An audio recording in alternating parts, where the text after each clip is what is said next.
I got to learn about HIV and AIDS from a very personal experience. I lost my favorite aunt to the disease. One day when I was at home playing, she suddenly collapsed, and as a child it was really traumatic, though my mother tried to resuscitate her as we waited for the medical team to arrive. After waiting many days in the hospital, she finally died. This served as my fuel to pursue medicine and for me to not have anyone experience what I went through ever again and to become a medical doctor. So as we begin today, it'll be both from a personal experience and a professional point of view that we'll be addressing you today. Would anyone care to explain what they know about HIV and AIDS? Anyone? Don't be shy. Before we continue, Dr. Maz, where is Dr. Sarah? She'd promised to show us ladies something after today's class. Is she? Kafrona iwe. Turn off your phone. Yashan. Imwe, Ninshi, my phone is on silent. That is not even my tone. Okay, settle down. It's my phone actually, it's the doc. Kindly allow me to take this. Hello, doc. Okay. Ish. That's unfortunate. Okay, thank you for letting me know. Bye. That was Dr. Sarah on the phone. Unfortunately, she will not be joining us today because her child has fallen ill and has been admitted. Come to think of it, how many of you have children in here? Raise your hands. One of these fine days, we're gonna talk about children's health, aye? So, where were we?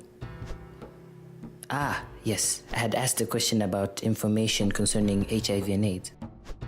I think according to what I know, HIV stands for Human Immunodeficiency Virus. It is the virus that causes AIDS. Excellent. HIV and AIDS stands for Human Immunodeficiency Virus. It is a virus that can lead to acquired immunodeficiency syndrome, or AIDS, if not treated. Unlike other viruses, the human body cannot get rid of HIV completely, even with treatment. So once you get HIV, you have it for life, my friend. Over time, HIV can destroy so many cells in the body that it can't fight off infection and disease anymore. Without treatment, HIV advances in stages, overwhelming your immune system and getting worse over time. The 3 stages of HIV infection are: firstly, the acute HIV infection. Within 2 to 4 weeks of infection, many but not all people develop flu-like symptoms, often described as the worst flu ever. Symptoms can include fever, swollen glands, sore throat, rash, muscle, joint aches, pains, and headache.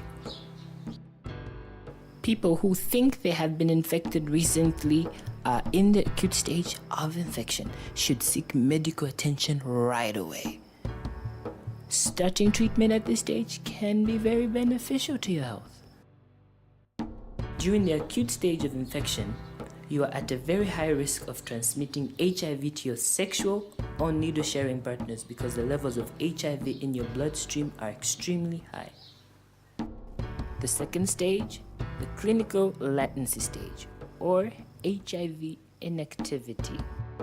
Latency means a period where the HIV virus is living or developing in the person without producing any symptoms at all. During the clinical latency stage, people who have been infected with HIV experience no symptoms or only mild ones.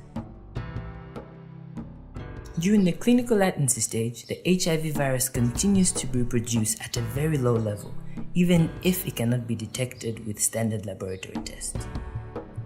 Though people in this symptom-free stage are still very able to transmit HIV to others, the risk of transmission is greatly reduced with HIV treatment.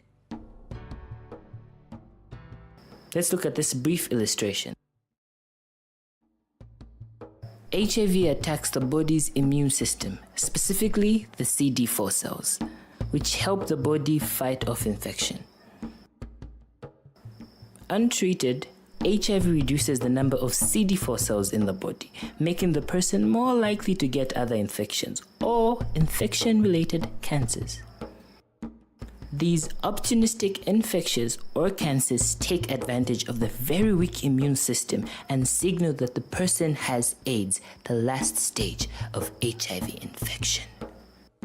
The third stage, AIDS.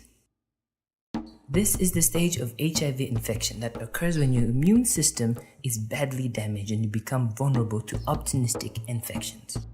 When the number of your CD4 cells falls below 200 cells per cubic milliliter of blood, you are considered to have progressed to AIDS. And you're also considered to have progressed to AIDS if you develop one or more opportunistic infections or illnesses, regardless of your CD4 count. So, class, I hope that explains it and makes it a bit clearer for you guys. Next week, we'll be talking about how HIV and AIDS can be transmitted and what treatment options the person has when or if they're infected. Thank you very much, guys.